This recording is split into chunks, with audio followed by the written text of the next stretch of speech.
कोल्हापूर जिल्ह्यातील नांदणी मठातील महादेवी हत्तीड गुजरातच्या वनतारामध्ये नेल्यानंतर कोल्हापुरात रोष उफाळलाय।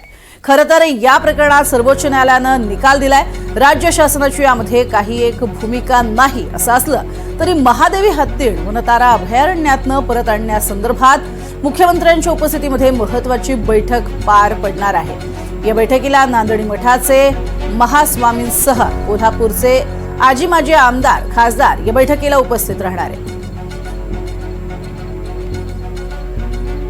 कोल्हापुरातील सर्वात प्रचंड गाजत असलेला विषय म्हणजे महादेवी हत्तीणीचा। माधुरी उर्फ महादेवी हत्तीणीबाबत जनभावना तीव्र आहे आणि यातच महादेवी हत्तीण परत येणार असा विश्वास शिक्षण मंत्री हसन मुश्रीफ यांनी व्यक्त केलाय।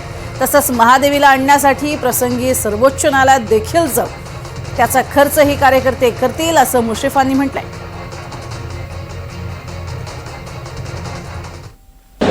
हत्तीण याला पेटा या प्राणी संरक्षण करणाऱ्या संस्थेनं उच्च न्यायालयाने सर्वोच्च न्यायालयामध्ये जाऊन त्याची देखभाल व्यवस्थित होत नाही या मुद्द्याखाली त्याने ते वनतारा या अंबानींच्या त्या अभयारण्यामध्ये त्याला सोडण्यात आलेला आहे। त्यामुळं विशेषतः जैन समाजाने सगळ्याच समाजाच्या भावना या प्रक्षुब्ध झालेल्या आहेत। काल फार मोठा मोर्चा निघालेला होता आणि आम्ही सगळ्यांनी भावना व्यक्त केली आहेत की पुन्हा जर उच्च न्यायालयात जायला सर्वोच्च न्यायालयात जायला लागलं तर आपण जाऊ, त्याचा संपूर्णपणानं त्याचा जो खर्च येईल तो संपूर्ण कार्यकर्ते करतील।